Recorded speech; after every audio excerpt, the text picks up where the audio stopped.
the economic decline has led General Motors to the doors of Congress seeking a bailout. Earlier this year, Congress loaned the American auto industry $25 billion to accelerate the development of more fuel-efficient vehicles.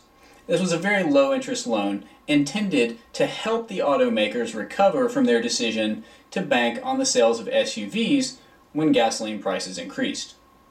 Now, GM and Chrysler approached Congress and asked for a $10 billion loan to help facilitate their merger, but they were declined. Now General Motors has gone back and asked for an additional $25 billion for fuel efficiency research and for yet another $25 billion to help fund union-controlled pension plans to help retirees. The idea of a bailout for General Motors appears to be gaining momentum in Washington. This has led several people to ask why the auto industry isn't given the same treatment as Wall Street when it received its $700 billion bailout package to help stabilize the credit markets. People argue issues of fairness and equity, and why blue-collar American workers are not given access to the same type of federal relief as Wall Street investment banks and financial institutions. Other people counter this argument by pointing out the value of mortgage-backed securities and the risk of their failure to the whole economy relative to the risk of a domestic auto company failing.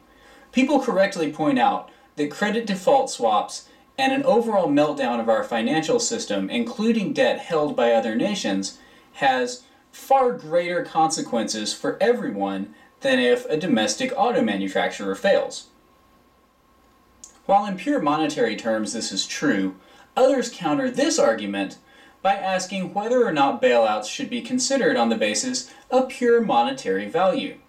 It's logical that auto workers would ask why they can't receive similar treatment as investment bankers and financial professionals when assembly line, supplier, and dealership jobs are on the line. The likely alternative to a bailout for General Motors is bankruptcy. Many analysts estimate that the company has a 90% chance of going bankrupt over the next 2 years if they don't receive some kind of financial assistance from the government. Right now, GM's debt has been downgraded to CCC+, just a small step ahead of grade D, or debt in default. Opponents of a bailout point to bankruptcy as a way for General Motors to shed some of its unwanted union contracts. However, industry experts predict that a bankruptcy would critically wound the company. People are unwilling to buy cars from automakers going into bankruptcy because they're unsure whether or not they'll survive. People worry whether their warranties will be honored and if they'll be able to service cars and buy parts if the company actually goes out of business and stops producing automobiles.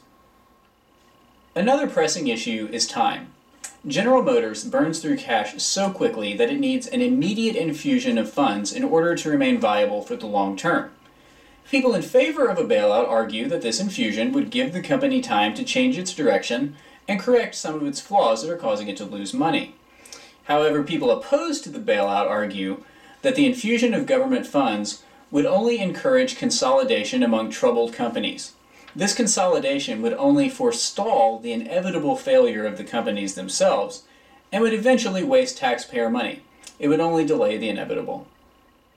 Ultimately, the issue of a bailout for General Motors raises questions of fairness and culpability. If bailouts are motivated purely by financial concerns, then the package that was offered to Wall Street was clearly more important than what might be offered to General Motors.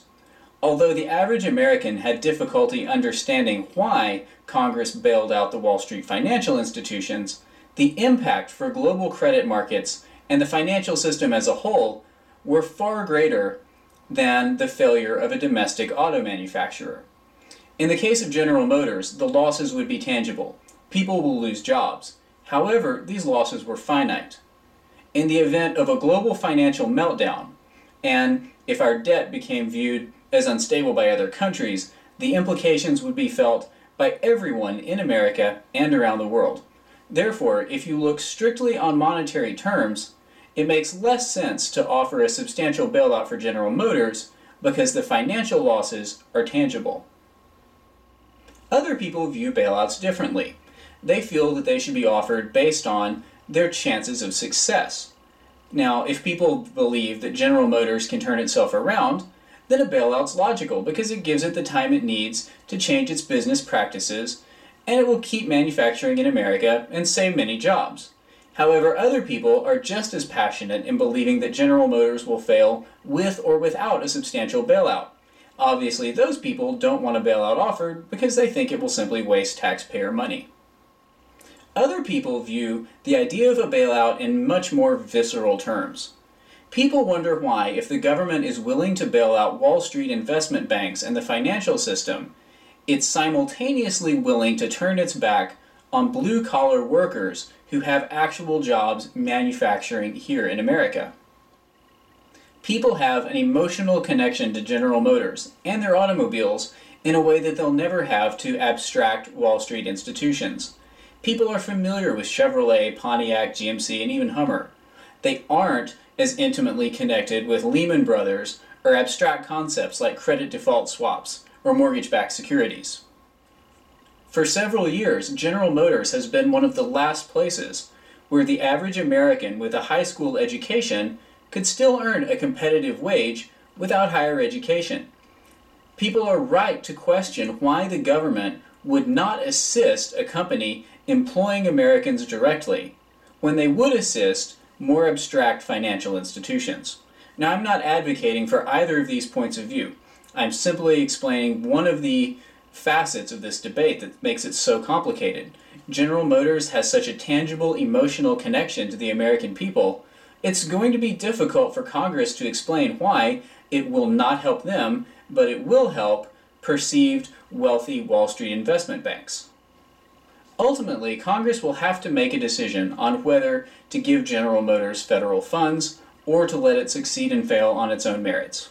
I hope I've presented to you some of the different sides of this complicated debate. It's a question without many easy answers, so hopefully this has helped you understand the situation more clearly and understand why people feel so strongly on one side or the other.